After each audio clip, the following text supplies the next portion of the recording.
संसद में नया विधेयक पेश किया है। इस बिल के पास होने के बाद थाने से लेकर कोर्ट तक सभी नियम बदल जाएंगे। क्या है खास, आपको दिखाते हैं इस रिपोर्ट में।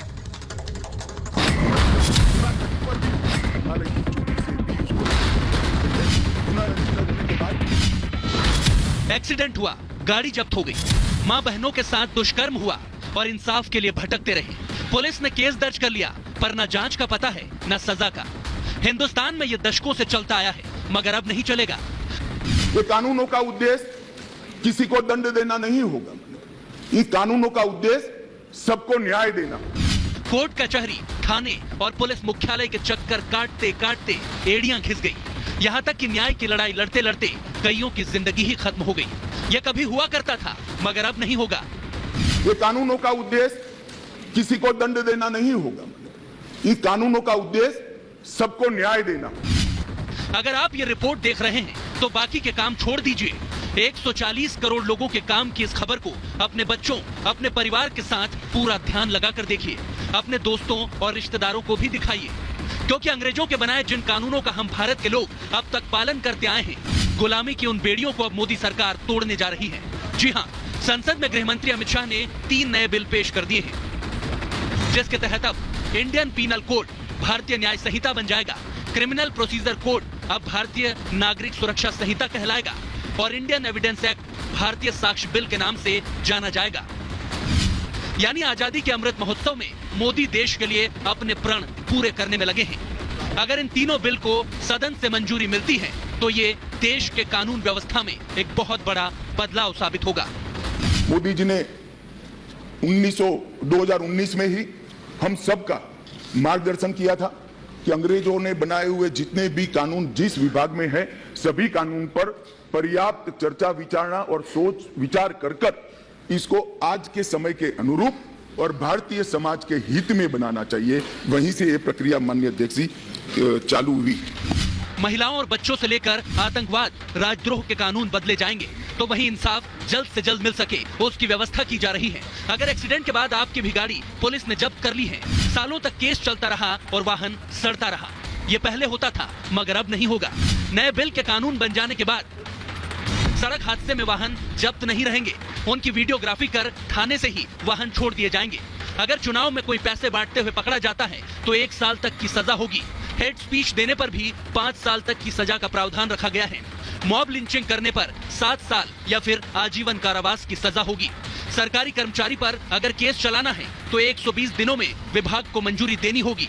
घोषित अपराधियों की संपत्ति कुर्क की जाएगी और छोटे अपराध पर अब समाज सेवा करने का प्रावधान किया जाएगा।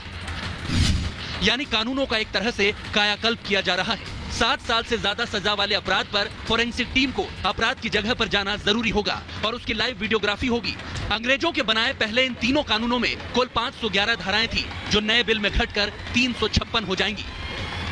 जो आईपीसी को रिप्लेस करेगी, इसमें अब पहले 511 धाराएं थी, इसकी जगह 356 धाराएं होगी। 175 धाराओं में बदलाव हुआ है, 8 नई धाराएं जोड़ी गई है और 22 धाराएं निरस्त कर दी गई। अब हमने सर्च और जब्ती में वीडियोग्राफी को कंपलसरी करा है। शाह ने सदन में जो बिल पेश किए उनमें महिलाओं और बच्चों के खिलाफ अपराधों पर खास फोकस किया गया है, जिसके तहत नाबालिगों से रेप के दोषी को मौत की सजा दी जा सकेगी। गैंग रेप करने वाले को 20 साल की सजा होगी और नाम छिपाकर यौन संबंध बनाना या लव जिहाद करना अब अपराध की श्रेणी में आ जाएगा। बच्चों के खिलाफ अपराध पर भी 10 साल की सजा का प्रावधान होगा।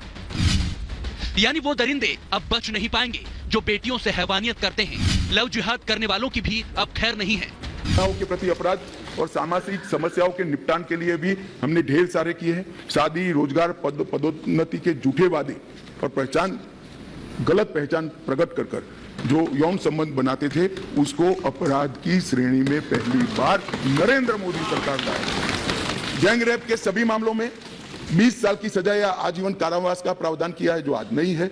18 वर्ष से कम आयु की बच्चियों के मामले में मृत्यु दंड का भी प्रावधान। अब तक देश के कई लोग जो न्याय की आस में भटकते रहते हैं या फिर देरी से इंसाफ मिलने तक उनका जीवन बदल चुका होता है। अब उस ढर्रे पर देश नहीं चलेगा। मोदी के चाणक्य ने ऐलान कर दिया है कि 2027 तक देश के हर अदालतों को कंप्यूटरीकृत कर दिया जाएगा, यानी वहां पर कंप्यूटर से काम होगा।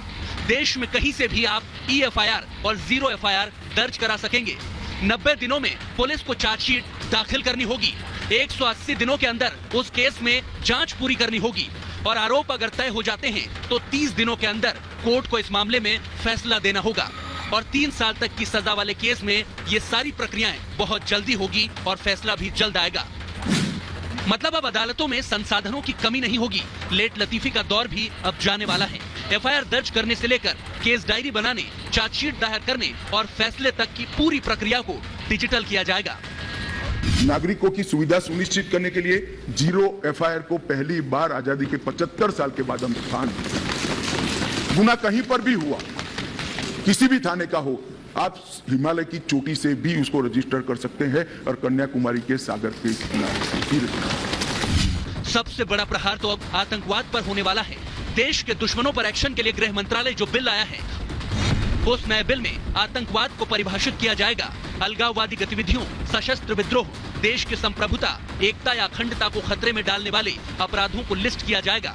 दाऊद इब्राहिम जैसे फरार अपराधियों पर गैर मौजूदगी में अब मुकदमा चलाने का प्रावधान किया जा रहा है।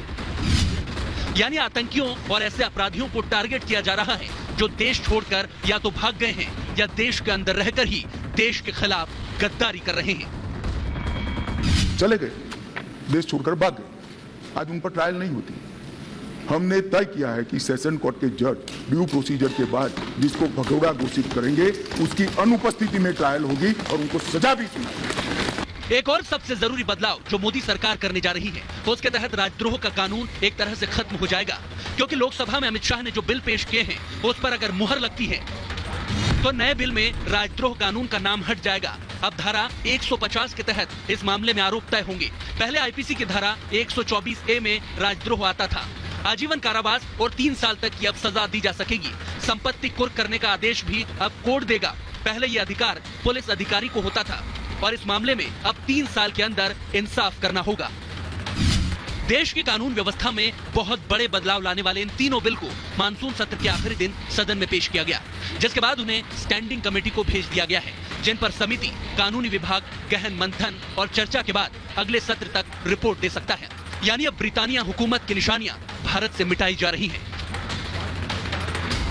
जो अंग्रेज हम भारतीयों को दंड देने के लिए कानून लाए थे, अब उन्हीं कानूनों को बदलकर उन्हें इंसाफ का जरिया बनाया जा रहा है।